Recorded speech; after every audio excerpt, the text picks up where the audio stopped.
Good afternoon, everyone. Is everyone here okay? Okay. Thank you all for coming to the Tin House discussion. I'm Max Boyd, and I'll be introducing today's panelists. Nancy McCloskey works as the Director of Publicity and Rights for Tin House Books. After 8 years working as a literary agent in Pennsylvania and New York, she now lives in Portland, Oregon. Carrie Luna is the author of The Revolution of Every Day, which won the 2015 Oregon Book Award for Fiction. Her writing has appeared in Salon, Jacobin, Electric Literature, The Rumpus, Pank, and elsewhere.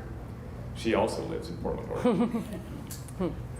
Charles D'Ambrosio is the author of 2 books of fiction, The Point and The Dead Fish Museum, which was a finalist for the PEN/Faulkner Award, and 2 essay collections, Orphans and Loitering. He's been the recipient of numerous honors, and his work has been widely anthologized and selected for the Pushcart Prize, Best American Short Stories, and the O. Henry Award. His stories and essays have appeared in The New Yorker, as well as in Tin House, The Paris Review, Zoetrope All Story, The Stranger, and A Public Space. He teaches fiction at the Iowa Writers Workshop. Please give these panelists a round of applause.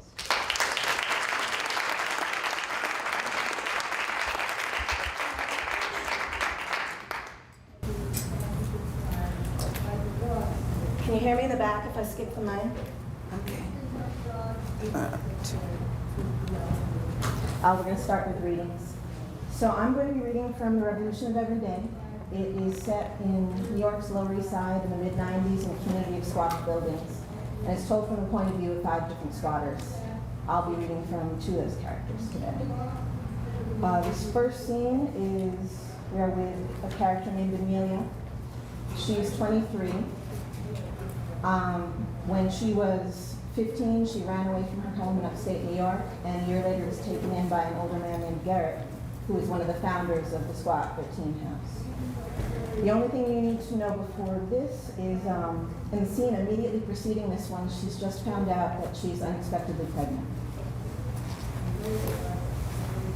Amelia is sunk down into the turned-up collar of her coat, the late afternoon sun sending her shadow long and crazy out ahead of her on the sidewalk.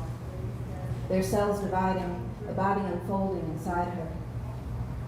Apartment windows are cracked open to the cold to balance overzealous radiators, and there's a comfort to the sounds drifting out. Each window Amelia passes hints at the warmth inside. People talking, people laughing, kitchen sounds, the steady pulse of music.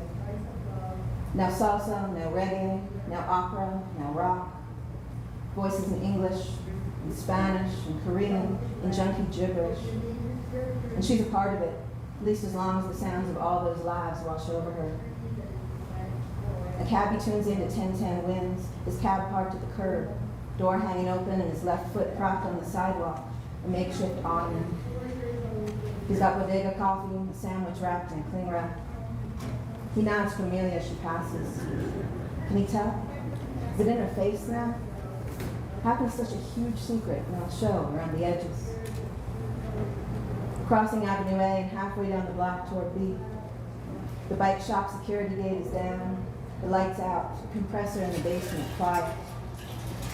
Garrett must be upstairs already. She'll have to gauge his mood before she tells him, read the room for signs. Garrett speaks a subtle language of doors and windows and furniture, and she's become fluent in it over these past 7 years. A slammed door means come pay attention to me. Come win me over so I won't have to be mad anymore. A quietly closed door means it's better to steer clear until he cools off. Wide open window in winter means he's confused or stressed and needs the cold air to help him think. The window shut tight in full summer means trouble brewing. Combine that closed window with an overturned table or the couch shoved to an angry angle, and it's best to take a very long walk, maybe find someplace else to crash for the night. When it's really bad, pace, his heavy black boots scuffing along the floor. Shh, she'll say. She'll stand behind him, her arms wrapped around him, and breathe into the nape of his neck. He's only an inch shorter than she is, but he always seems so small when she holds him like that. His body temporary, ready to slip away. She pulls him tight to her, and his heart flutters against her forearm where it crosses his chest, a frightened, wild thing. Like the field mice, she catches a kid and holds in her cupped hands, unaware of the terror of her enormous human face. No matter what his reaction is, she thinks, he'll mean well. And now here is the gray metal door of 13 House, and she fits her key into the lock. Inside, the air is warm. She smells coffee, hears the voices of friends downstairs in the community room laughing, and someone singing along with a rumbling old stereo. The Pogues. Sounds like Ben and Susie taking the parts on a fairy tale of New York. Home. She feels it settle down around her, the warmth, the safety. Her palm finds the banister, the good solid oak worn smooth from a century of hands. Her feet find the stairs, the new tread solid and sure beneath her feet. She climbs to the 3rd floor. Garrett is at the kitchen table, the carcass of a boombox before him and tools spilled across the tabletop. She kicks off her boots and pads into the main living space, the big room with its spring-shot couch, an old stereo and bookshelf. The kitchen area where Garrett sits looking at her, his face soft and open. She loves it when he looks at her like that. Like seeing her come through the door is the very best thing that could have happened in that moment. Like he wasn't really sure she was coming back. No one but Derek has ever been this happy to see her. He's gonna be so angry. Gary, toss me a cigarette, yeah? She hands him a fresh pack of Marlboros from her coat pocket. He jerks his head toward her. You going back out? She forgot to take off her coat. Or maybe her subconscious is anticipating the need for a quick getaway, in which case her subconscious fucked up and it let her take off her boots. Gary. She slips the coat off, hangs it on the back of the chair across from his. She feels the coat's rough weave, the metal bones of the chair frame through it. He's unwrapping a cigarette, cellophane curling around his fingers. Garrett, look. I know, I definitely am. He packs the cigarette, smack, smack, smack against his thigh, draws one out to light. What? You okay? No. I'm pregnant. His face draws tight, all the features and lines collapsing into a tiny crushing center, so that his eyes nearly disappear and his thin lips are just white strips of the tautest flesh. The unlit cigarette in his hand trembles. You're pregnant. Garrett. It's quiet, far too quiet. His body's gone shrunken and tense, a coiled spring. Who's the father, Amelia? And I'll take care of it, okay? I'll get rid of it if that's what you want. Get rid of it. This isn't some stray dog that followed you home. Do what you want. I won't be the one to tell you. He tries to light the cigarette, but his hands are shaking and he can't get the lighter to strike. 2, 3, 4 tries.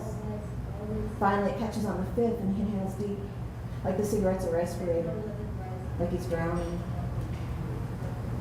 I don't know what to do, she says. Stromaslordy, Garrett says, spitting the Dutch out like it's something gone rotten in his mouth. Stupid slut. I should have known what I was getting when I brought you home. And what is there to say to that? She goes to her room, lies down on the bed. She wishes she'd taken one of her grandmother's quilts when she left home. Though probably would have been ruined in that year of going from building to building, sleeping in the park, in the doorways. By the time she ended up at 13 House, all she had left fit in her small backpack. A notebook, her grandmother's knitting needles, a few photos and postcards. Her clothes were gone. Her money was long gone. And Garrett took her in. The way Garrett looked at her just now, his face closed, lips twisted in disgust. All it took was him looking at her like that, calling her a stupid slut. And she's that dirty, wasted wreck again. 16 years old and junk sick on St. Mark's, and not worth a damn to anyone unless she lifts her skirt. So that was Amelia. And now we're going to hear from Steve. Steve is a 42-year-old squatter. He was one of the founders of 13 House, one of the people who opened it 10 years earlier. The novel's set in 94, 95, so he opened the building with a few others in, let's say it was 84. And he grew up in the neighborhood a block away from where the squad is now. Feels good to get away from the building for a while. Feels good to be out walking with just Garrett and Ben, heading out for supplies like it's any other day. Like there's no Acme anvil dangling over the heads, a rope frame. Jesus, all the expectations now. Steve's drowning in expectations. He was the one to get tipped off by his cop buddy. He was the one to call the lawyer. Now he's the one they're all coming to, wanting to be reassured, trusting him to tell them what to do, how to fix this. I should have said the 13 house is now being threatened with eviction by the city of New York. He's supposed to lead 13 house into some bright new future where the rules have all changed, but they not only fight off eviction, but also somehow come out owning the buildings. And he can't even get his wife to spend Christmas with him. What kind of wife doesn't want to spend Christmas with her husband? Yeah, but what kind of husband leaves his wife's bed to borrow his best friend's girl on the roof? Anne's right to leave him home for the holiday, he thinks. He's lucky she doesn't just leave his sorry ass altogether. If she really knew what kind of man she married, she would. But maybe she's on to him. Maybe that's what this Christmas thing is building up to. She'll get into her sister Cindy's Volvo wagon, sit in the back seat between the two kids and drive off to Ohio without him. Leave Steve to play the third wheel at someone else's table, or sit home alone, eat some cheap takeout, and watch out the window as Christmas lights blink on and off on the fire escapes across the street. And then maybe she just doesn't come back. Maybe she moves in with Cindy and her family. She had seed like a bad habit. Cindy's kids, Michael and Laura. Anne's got their names tattooed and a puffy red Valentine on her chest. She had it done last summer when they decided enough was enough with the trining and the miscarriages and all. Only babies I'll ever have, right? She said when she showed it to him. That wasn't like her, going off and getting tattooed like that. And the worst of it, how ordinary it is. A heart over her heart, the kids' names and script. Now they both got to look at it for the rest of their lives every time she gets naked or her shirt collar shifts. He wanted to say, why not get 4 black teardrops tattooed somewhere? One for each baby you lost. Or 4 broken eggs. 4 dead sparrows. 4 awful, silent plane crashes. He wanted to say, why not get my name tattooed over your heart? Went and had some of their man's children's names tattooed on her body. Did it like a brand, like a mark of shame. Right there on her chest, a symbol of everything she wanted and couldn't have. Everything Steve promised and hadn't made good on. So she borrows her sister's luck, her sister's blessings. It's not right. Who could blame him for wanting to slip away sometimes? For wanting someone young and uncomplicated, someone lean and hungry, who'd fuck in the basement stairwell, who'd fuck on the roof or across the counter in a dark shuttered bike shop, against the wall in the late night hallway, right outside her own apartment door with a man Garrett asleep inside. Who could blame him for wanting that, when there's a dark shape in his bed that looks like his wife, but is really just a twisted mass of loss and pain and longing and blame. She blames Steve. She blames herself. She blames God, like he's gone and stolen her babies and tied them up into his long white beard just to spite her, to punish her for something. Only she doesn't know what, so how can she make it right? Her babies. They were Steve's babies too. His babies died too. He didn't go tattooing someone else's baby's names on his chest. That tattoo is like a target, like she's daring him to stab right through it. Another man might. Steve, he's just gonna work harder, gonna love her harder. When he broke it off with Amelia 2 months back, he chose Anne all over again. That's how he said it to Amelia. He said, I've got to choose Anne. He lights 2 cigarettes, hands one to Garrett, he takes it with a nod. Steve says, hey, remember that time we busted into the old SRO? Garrett winces. Let's hope today goes a bit more smoothly. Good story, Ben says. Not really, but Steve tells it like it is. How they'd snuck into the abandoned flop house to salvage some light fixtures, doorknobs, that kind of thing. Only it wasn't as abandoned as they thought. How there'd been this old junkie who looked like he was 80 if he was a day, pruned up and skeleton skinny, come up out of the basement moaning with his awful toothless mouth agape, and Steve thought he was a ghost and nearly shot his pants. He's told the story many times, he can tell it without thinking. He can tell the story, and the whole time his mouth is going, could really be thinking, Garrett, mamá, lo siento, perdóname, Dios, lo siento. Thank you.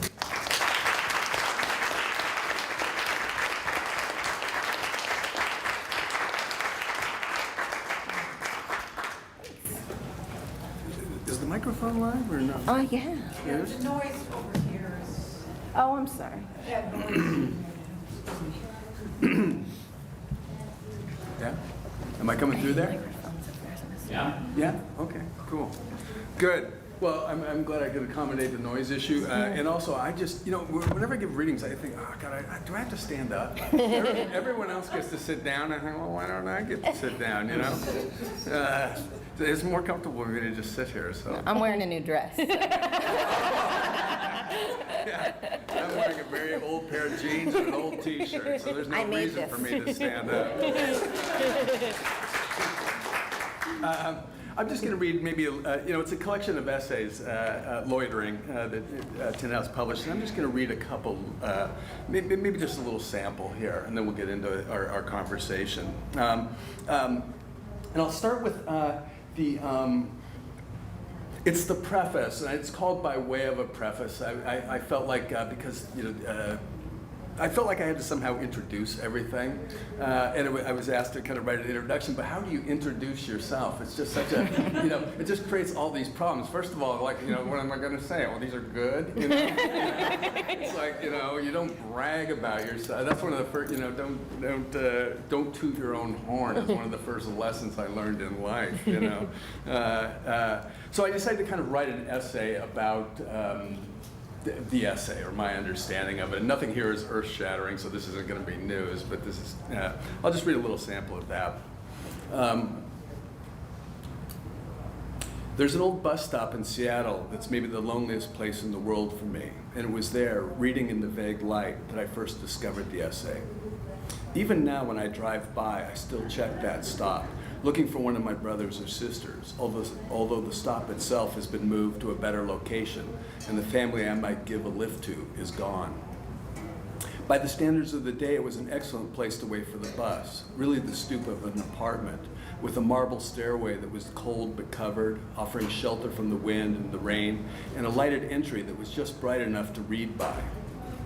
You had to sit on the top step and slouch over and futz with the book to get the angle, but once you had it, the words resolved on the page. As a bonus, there was a bookstore across the street that stayed open late.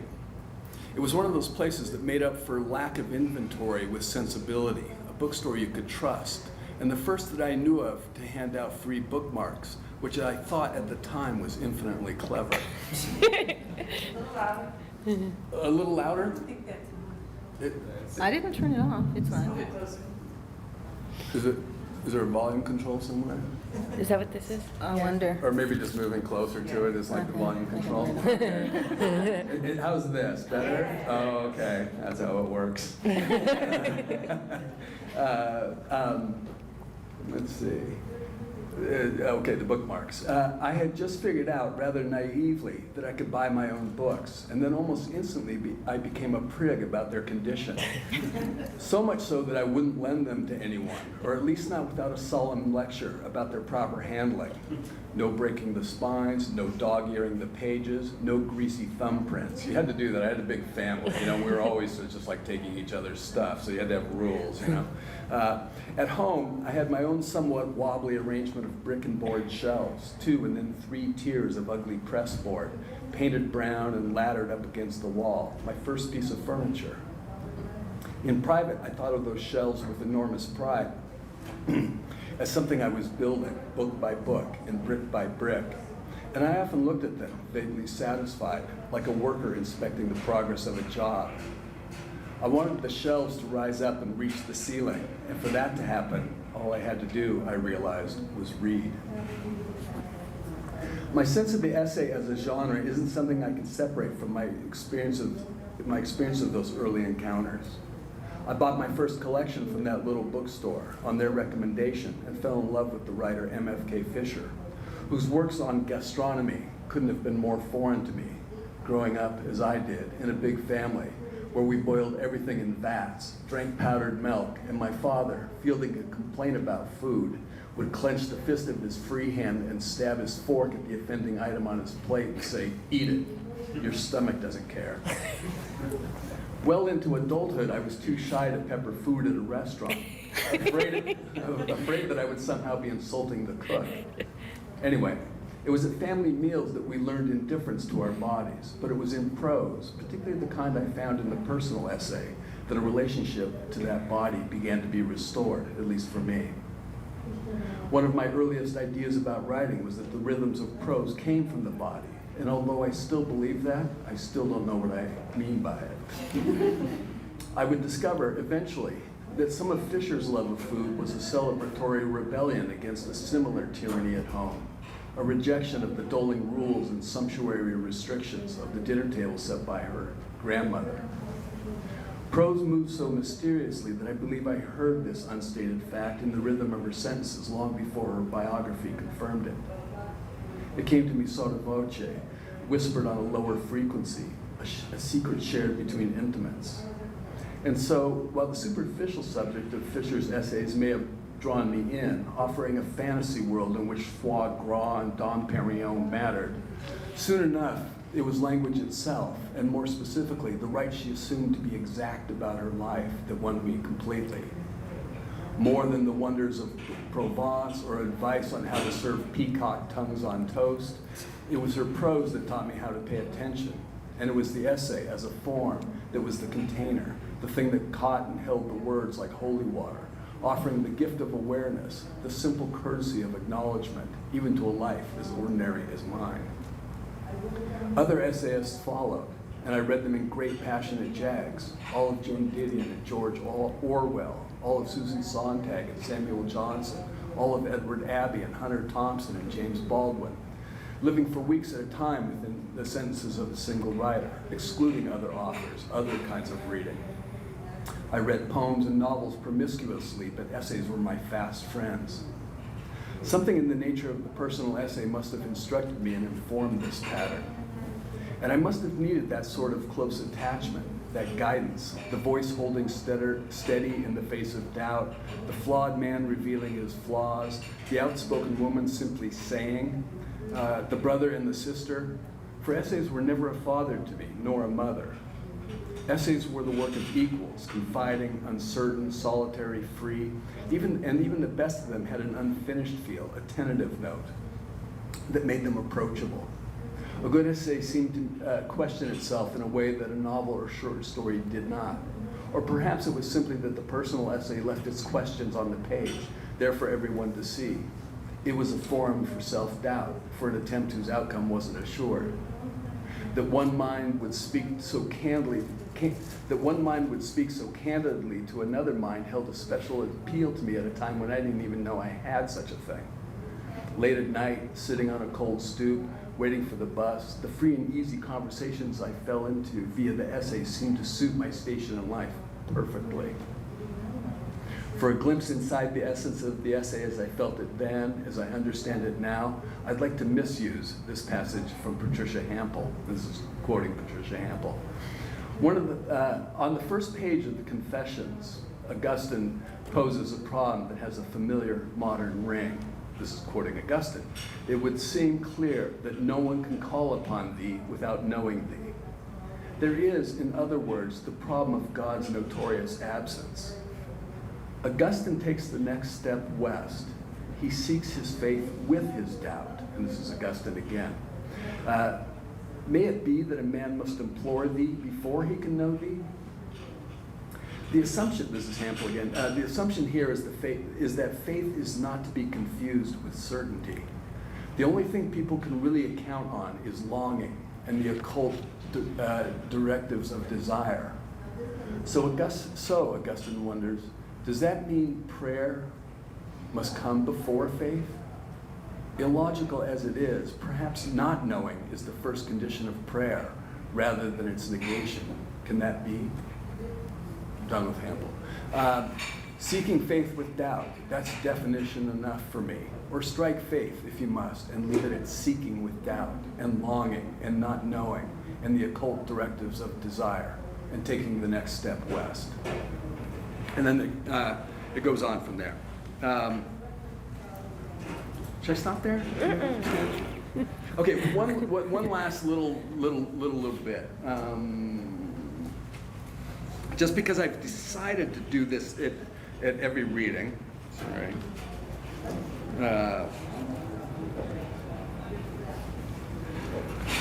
This is from an essay called Documents, which was a little essay that was like about 3,000 words.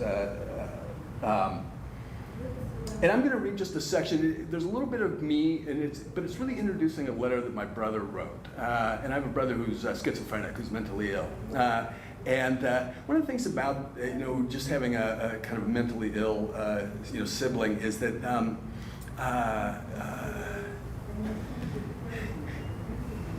they kind of drop out of a kind of conversation. And although I'm not in the least ashamed of my brother or embarrassed by him or anything, although he's very strange. It's nothing like that. But it has something, I realized in my life that it has something of the character of a kind of shame. He's not brought up in the conversation.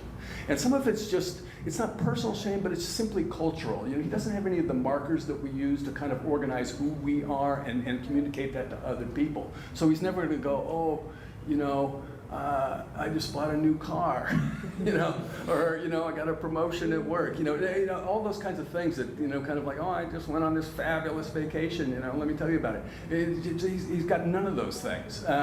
He's got a lot of other things, of course, but anyway, he kind of falls out of the conversation, and I just realized that was happening in my life, even in conversations with my friends, we'll talk about kind of everybody else. What's up with your sisters? I got 4 sisters, so there's always news over there. But with Mike, it's just a little different. It'll be explained in here, but I just want to read a letter because this is what's going on with him in a way. This is his kind of news. But anyway, this is a middle section in this kind of essay. There's kind of a triptych focusing on various documents. The essay is called Documents. Not long ago, I was in Seattle, sitting in a cafe downtown. It was raining. I'd been there for some time before I realized that someone was staring at me through the window. I turned around and saw worn tennis shoes and dirty gray sweats. The man outside the window was my brother Mike. My father had 3 sons. I'm the eldest. Danny, the youngest, killed himself 16 years ago. In addition to the tennis shoes and sweats, Mike was wearing a white t-shirt that hung to his knees and a black leather jacket he bought with VA money at a thrift store. His thinning hair was soaked and his face had the pallor of warm cheese. In a plastic sack, he carried a carton of cigarettes he bought at the Navy PX. He's schizophrenic, and on some level I'm always aware that he's a stranger.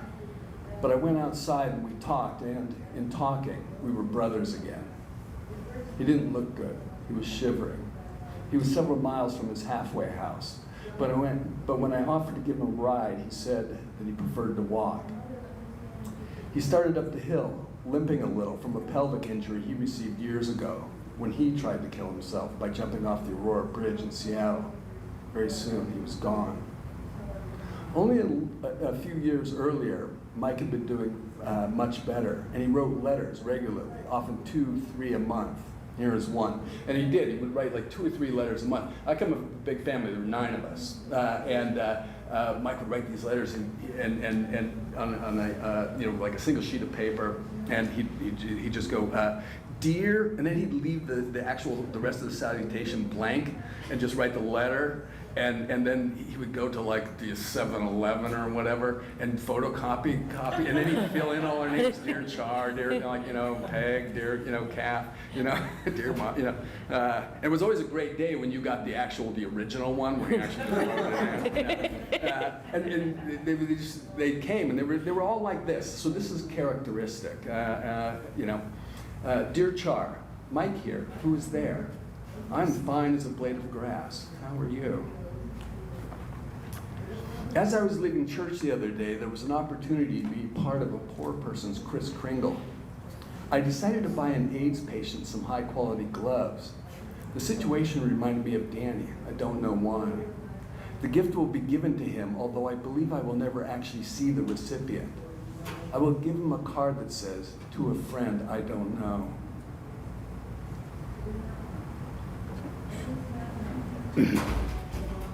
I'm sorry, sometimes this is hard for me to read. I can't predict when it's going to happen or why, so I'm just going to muscle through, much to everyone's embarrassment.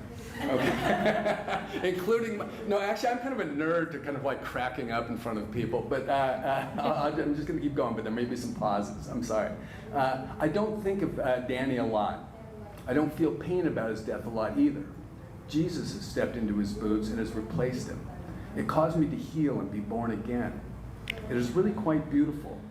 My heart is still with that kid like you cannot believe, or I suppose you could. Love can play a trick on you. It can cause you pain like you were suffering in hell, but it is still love, and it is still beautiful like heaven, and the heaven and the hell of it are woven into one fabric, which is love. It's a mind blower to think like that, but that is what Danny has done to me. Call her right, please. I don't own a cat or dog, but I do the same by looking at squirrels and crows. I plan to buy some peanuts and feed the squirrels and bread for the birds. It is so much cheaper and I enjoy it the same as having my own animal. When I pray, I can see my life flash before my eyes. It is very beautiful. My life flashes before my eyes about 20 times a year. Other stuff like that happens to me also. I've been through so much since becoming mentally ill. Most of it, believe it or not, was good. Because of that, I became sort of an indestructible man. Love, Mike. Anyway, that's the letter.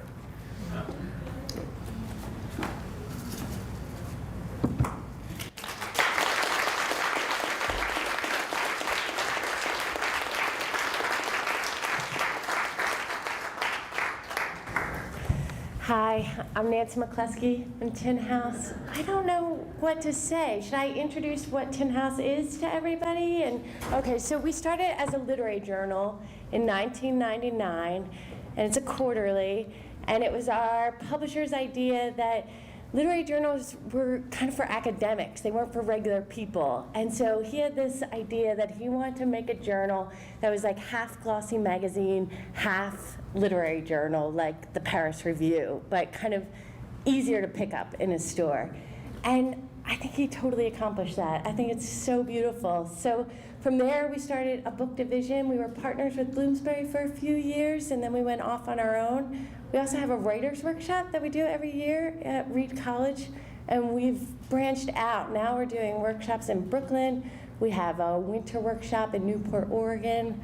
We have our own little cottage industry of workshops going. And yeah, I have the coolest job in the whole world. I got hired as an editor there and slowly moved to do a bunch of jobs there. Now I do mostly sales and marketing, talking to the sales force, talking to booksellers, being able to talk about awesome writers like Charlie and Carrie. And we publish about 12 books a year.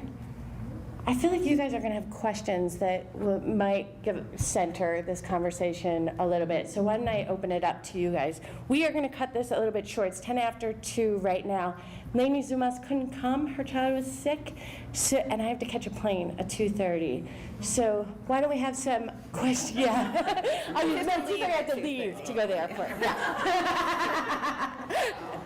So do you guys want to ask some questions, and then we can, I'm sure, yeah. What kind of authors submit their work to Tin House? Is it a special, does it have a specialty? Yeah, I guess I would say, though it's broad, we do a lot of literary fiction, we do some nonfiction, we do some memoirs, and we do some art books. So it's pretty all over the map.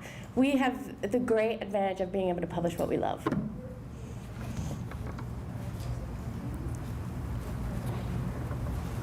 Erica? Okay, so it's probably a different thing to market, say, Carrie's work and Charlie's work. Uh-huh. So how do you sort of strategize each of those? Wow. Okay, so how do I strategize each of those?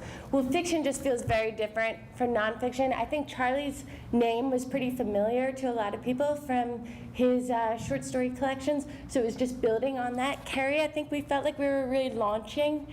There's such a focus on the Lower East Side in this book, so we concentrated there. We had all sorts of fun ideas about leaving galleys in different parts of the Lower East Side for people to find and talk about. I think that one of the great things about being a small press and only publishing what we love and them being different is we have kind of a unique approach to every single book. We just strategize when we buy something, how are we going to get this in the most hands. Yeah. I can kind of can I Sure. chime in on Yeah, that? please. Can I be heard just going like this, or I'll do. I just find this thing unnerving. With this particular book, I won't recount the entire saga of this book, but some of the essays began as part of a 2-book contract with Knopf. And at the time I got permission to take some of those essays and do a small press edition with some buddies of mine at Clear Cut Press. And they did a little thing called Orphans, which is only going to be available by subscription. So this book has this, quite this journey. But they didn't do just subscription. They kind of went wide and kind of blew up my, Knopf contract a little bit.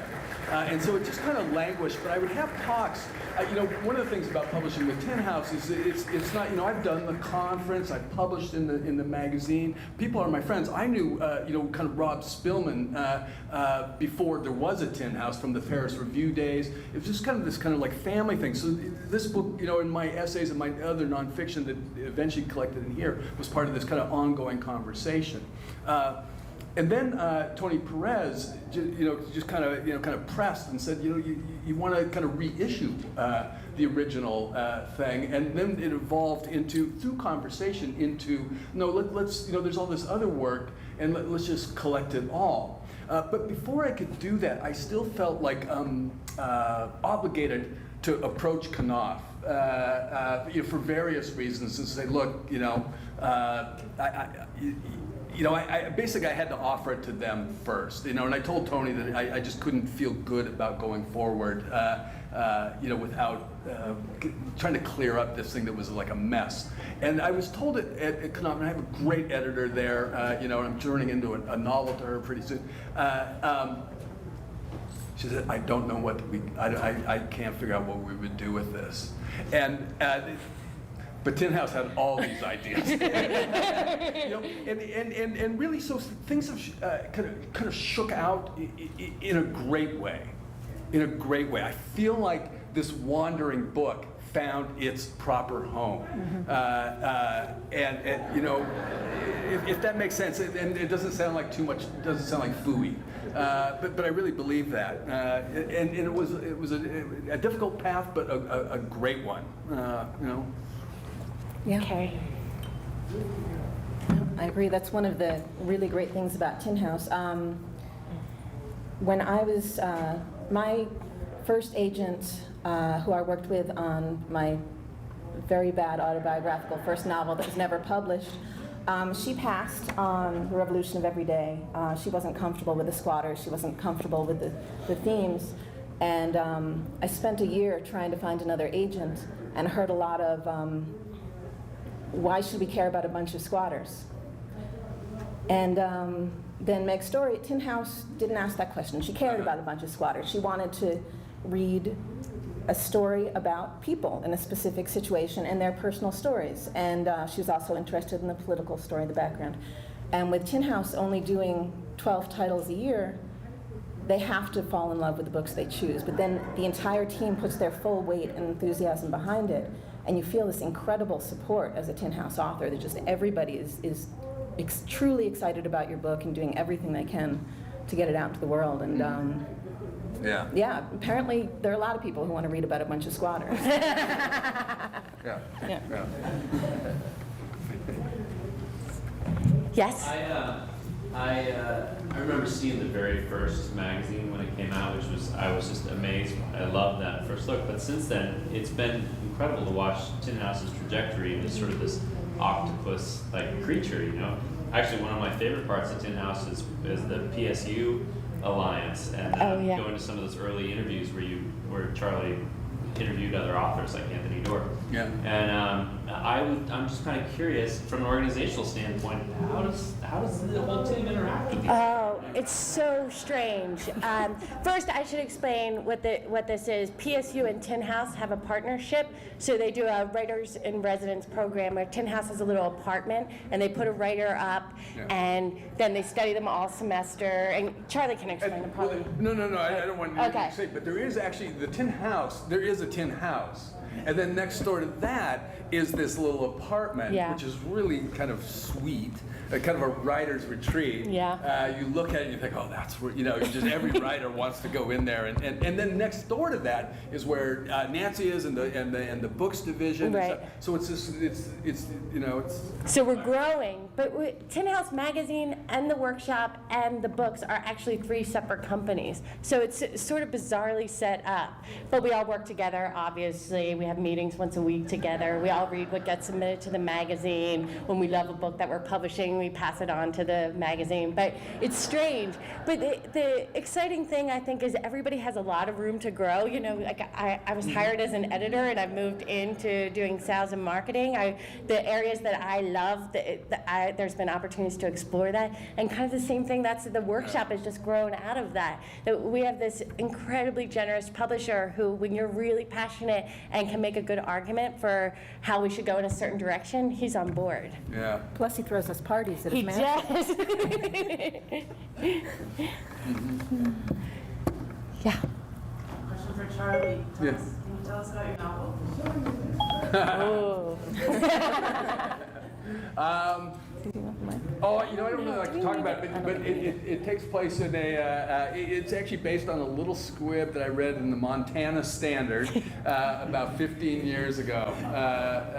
And it was just on my mind. It's a short novel, and it takes place in a landscape kind of like Butte, but isn't actually Butte. I had dinner. I had the good fortune of having dinner once with Bill Kittredge, and he told me something like, "Man, because I told him I was fascinated by the landscape of Butte with all the head frames, and you just like and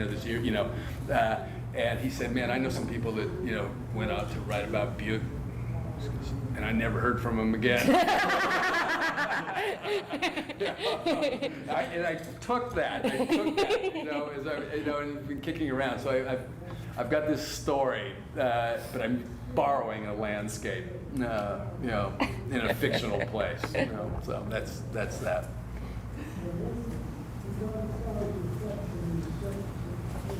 Any other questions? Okay. Charlie, in the intro to your book, to Withering, you talked sort of briefly about, I think when you were first publishing essays, you said you were looking for somebody who would publish them without changing even a comma. I think you said something along those lines. So since you're here with an editor and a publisher, I was kind of wondering, is your process still similar to that, or is the process you go through with editing, has that changed? There's a lot of conversation. And first of all, I did say something like that, and it was actually true. A lot of the,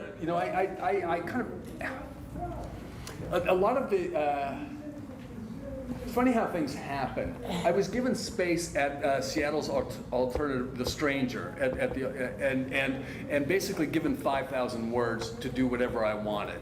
But I'd never really written essays before, and I was kind of always supposed to be kind of doing something that was kind of like journalistic, but I wasn't doing that. And they just gave me free range. They kind of gave me this space and made possible a kind of possibility, which really mattered to me.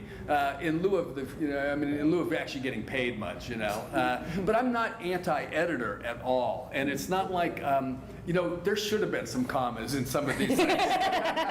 And as I learned when I went through the, copy and all of that stuff there,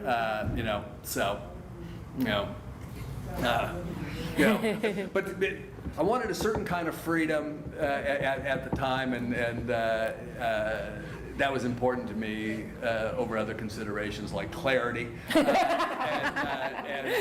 But then, as you move into a book, you kind of think, well, okay, this is like, this is hanging around. Maybe, we should be a little clearer. Do you feel like your work's changed, if you don't mind me following up, like your work's changed a lot in working with editors more closely? Not so much. Particularly for nonfiction, which I'll confine myself to. In fiction, it's kind of it's kind of more dependent on me. But I find that in nonfiction, unlike a lot of fiction writers, you know how Joan Didion just sounds like Joan Didion. It doesn't matter what she's writing about. It's just like that's Joan Didion. I actually kind of approach an essay slightly differently, and the nonfiction. It's almost like in a more fictional way. The material somehow influences the way I write nonfiction. I respond to it in different ways. So some things are quieter, more internal. Some things are kind of more, kind of measured and have a kind of intellectual argument that's being built. And some of them, some of the stuff in Strangers are just kind of wild. So I don't think it changed in relation to working with editors. It kind of changes depending on the material and some of the venues. In the New Yorker, speaking of anti-comma, so the New Yorker, they just kind of go through and they just see, they just throw commas like they're sowing a field. And every time I've worked with them, just in fiction or nonfiction, I'm like taking a rake and trying to get these commas out. It's always like that. But I don't mind that conversation. I love that part of writing when it becomes kind of conversational, this thing that's otherwise just completely kind of solitary, where you kind of, it becomes kind of a conversation. It's collegial, for this brief little time. And I always benefit from it. I always benefit from it. Eric. I would like to know if Carrie also has something against commas, and also what your objection is. She's a copy editor. Well, I worked as a production editor, copy editor, and proofreader pretty much my whole adult life. I feel really strongly about commas. I am in favor of the serial comma, and I will defend it to the death. Copy editors are the great unsung heroes of publishing, and we should all be very grateful for their labor.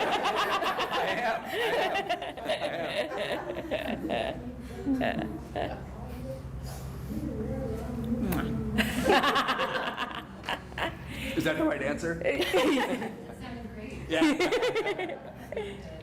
Charlie, did you unedit any of the New Yorker pieces in here? Did I unedit it? No. No. But there was a lot of. We, through the different levels, went through a lot of. We went through all of these pieces. Yeah. All of them. And a lot of it was kind of conversational. And Tony, who's my, editor, would kind of weigh in on the copy edits and stuff like that. And so it became this, conversation. One of the things about, publishing with Tin House is that you're really publishing with everybody. Yeah. And the same thing happened with the whole Portland State kind of arrangement. I first probably talked to, people who were my, friends. I probably talked to Cheston or, somebody, and said, well, and I know they're talking to everybody else. I don't think, you're never having a solitary conversation. And even when I would come over for some sort of editorial meeting, I'd walk by and I'd see Tony and Lance in the window, and I'd wave hi, and then I'd come up and talk to Tony, but Nancy would come out and we'd crack jokes. So you're always involved with everybody. And the editorial process, I also felt like, that every step of the way you're in touch with everybody, and everyone's kind of on board trying to make the best thing you can make. And the cover art. And the cover art, I always have to. For me, I have to say something about the cover art. Here's my little thing, and this is what you get when you publish with Tin House. I hate blurbs. I hate jacket copy. I think, man, you make this great cover, and then you put graffiti on the back. It's just ugly. And I never believe those blurbs. I've written blurbs, not many, that I don't believe in when I'm writing them, I believe in the person, but or the book, but it just sounds like crap. So so I got my way here. No blurb, and so Jacob did this like beautiful, Jacob Valla is amazing. cover on the front. It's the wing of a robin, which is an image off one of the essays. It did it, but when it was decided we were going no blurb, there was a question of what you do at the back.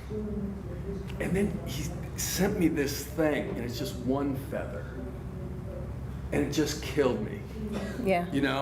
See, this is handcrafted. He took pages Yes. of the book and cut them made into feathers. And I mean, there was this thing on his desk, and then Yeah. he photographed it Jacob for the did cover. Yeah. Yeah, And Jacob just did my this cover one too. feather on back, and Yeah. it just killed me. And just made the objectness, the thing itself, its own thing, rather than just like a container for something else. It has a objet. Yeah, yeah, that's true. Tin House makes beautiful objects. This- I think Yeah, Mary's so is beautiful too. Jacob did my cover as well, and you get the deckle edges and the French flaps, and it just feels solid and yeah.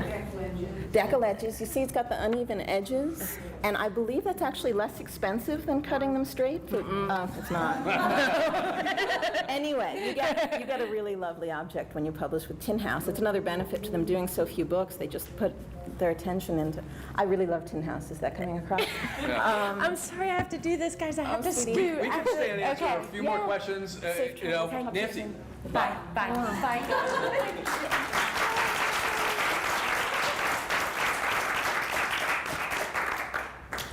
If there are more questions, and I can answer for Nancy. We can talk about Nancy now too. You guys might know, I don't know. Do you feel that with Tin House there's something that they're not publishing that they would like to?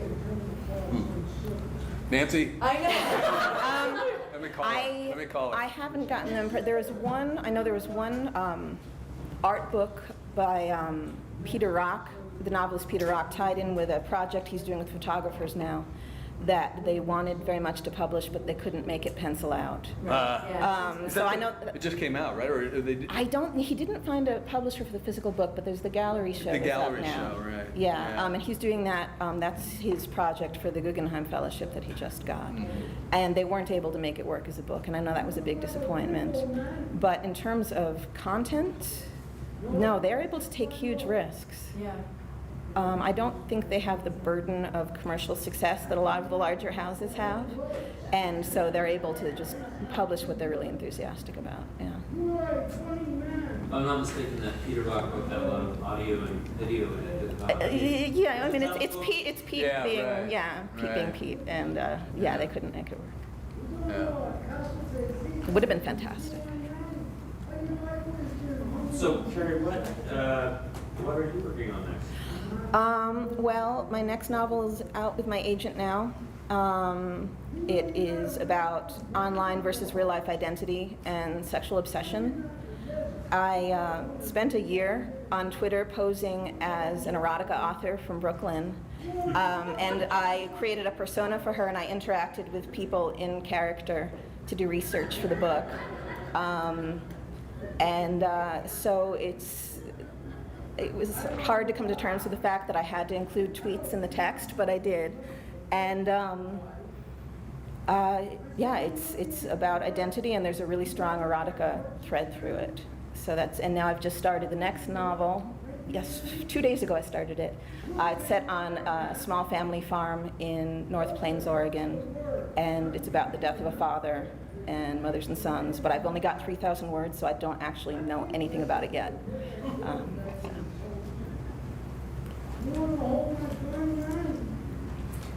Yeah? We're good? Yeah. Get your money. Thanks for coming.